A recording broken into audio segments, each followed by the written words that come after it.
Hello everyone, मैं आपके लिए आईपीसी धारा से रिलेटेड जितनी भी धाराएं हैं, जो इम्पोर्टेंट धाराएं, वे आपके लिए क्वेश्चन लेके आई हूँ जो आपकी हरियाणा पुलिस एग्ज़ाम के लिए इम्पोर्टेंट हो सकते हैं।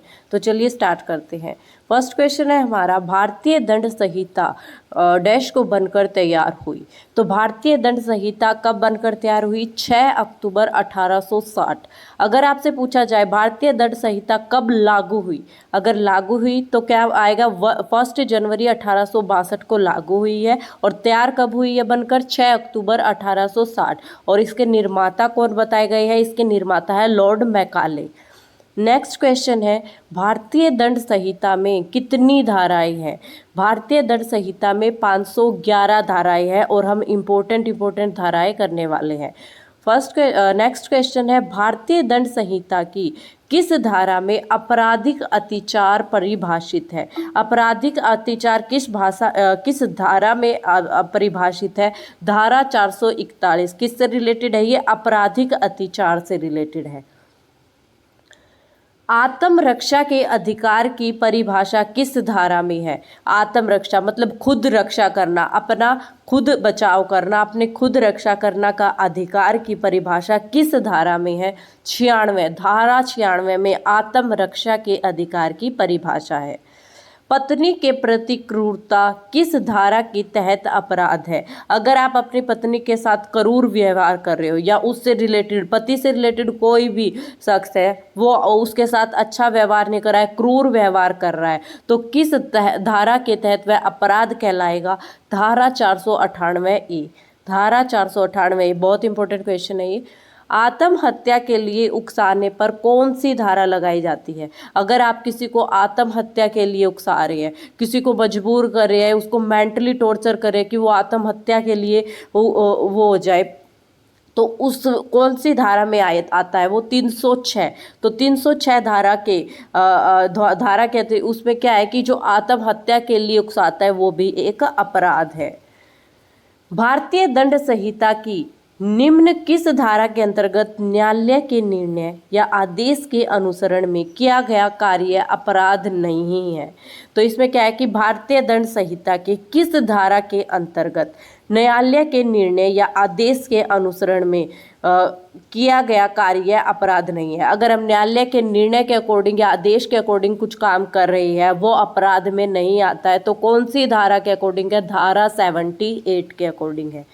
आजीवन कारावास या अन्य कारावास से दंडनीय अपराधों को करने का प्रयत्न करने के लिए कौन सी धारा लगाई जाती है? अगर आपको आजीवन कारावास मिला हुआ है या कोई भी कारावास से दंडनीय अपराधों को करने का प्रयत्न कर रहे हैं, ठीक है, उससे भागने का प्रयत्न कर रहे हैं, तो आप पे कौन सी धारा लगाई जा सकती है? धारा 511। ठीक है, सबसे लास्ट धारा है। कितनी धाराएं है भारतीय दंड संहिता में? 511 धाराएं है। और सबसे लास्ट धारा में क्या है कि आजीवन कारावास या अन्य कारावास से दंडनीय अपराधों को करने का प्रयत्न करने के लिए, कि ऐसे अपराध करें जिनमें दंड मिलता है कारावास में रहकर भी, तो उसमें कौन सी धारा लगाई जाती है? धारा 511 लगाई जाती है। न्यायालय में झूठी गवाही देने के अभियुक्त व्यक्ति को कितना दंड दिया जाता है? अगर कोई व्यक्ति न्यायालय में खड़ा होकर झूठी गवाही दे रहा है तो उसको कितना दंड दिया जाएगा? 7 वर्ष का कारावास दिया जाएगा और साथ में उसको जुर्माना भी दिया जाएगा, जुर्माना भी देना पड़ेगा। कितने वर्ष का? 7 वर्ष का कारावास दिया जाएगा। भारतीय दंड संहिता में कौन से प्रावधान संयुक्त दायित्व से संबंधित है? कौन से प्रावधान संयुक्त दायित्व से संबंधित है? धारा 35। धारा 35 के अंतर्गत संयुक्त दायित्व से संबंधित है। ठीक है, नेक्स्ट क्वेश्चन है, भारतीय दंड संहिता की धारा 53 किस बारे में है? 53 किस बारे में है? दंड से रिलेटेड है कि कितना उसको दंड दिया जाएगा। अपहरण के बारे में किस धारा में बताया गया है? अगर कोई व्यक्ति किसी का अपहरण कर लेता है तो किस धारा में है? 362 धारा में, 362 धारा में अपहरण के बारे में बताया गया है। भारतीय दंड संहिता में कितने प्रकारों के दंडों का वर्णन है? ठीक है, दंड के बारे में किस धारा में है? 53 धारा में है। और कितने प्रकार के दंड है? 5 प्रकार के दंड है। ठीक है, भारतीय संविधान के अंतर्गत दंड प्रक्रिया संहिता 1973 को रखा गया है, समवर्ती सूची में रखा गया है। अंतर्गत दंड प्रक्रिया संहिता को किस सूची में रखा गया है? समवर्ती सूची में रखा गया है। भारतीय साक्ष्य अधिनियम 1800 भारत अधिनियमित हुआ है 15 मार्च 1872 में। ठीक है, भारतीय साक्ष्य अधिनियम कब अधिनियमित हुआ? 15 मार्च 1872 में। जम्मू कश्मीर में भारतीय दंड संहिता कब लागू हुई? पहले जम्मू कश्मीर में भारतीय दंड संहिता लागू नहीं थी, लेकिन अभी 6 अगस्त 2019 से भारतीय दंड संहिता लागू हुई है जम्मू कश्मीर में। ठीक है, जम्मू कश्मीर में भारतीय दंड संहिता लागू हुई है। नेक्स्ट क्वेश्चन है, भारतीय ये वही क्वेश्चन आ गया है, भारतीय दंड संहिता के निर्माता कौन है? Lord Macaulay. लॉर्ड मैकाले भारतीय दंड संहिता के निर्माता है। धारा 140 ना मानने पर अधिकतम कितने वर्ष की सजा हो सकती है? धारा 140 ना मानने पर कितने वर्ष की सजा हो सकती है? 2 वर्ष की सजा हो सकती है। भारतीय दंड संहिता की धारा 415 420 का संबंध किससे है? धोखाधड़ी से।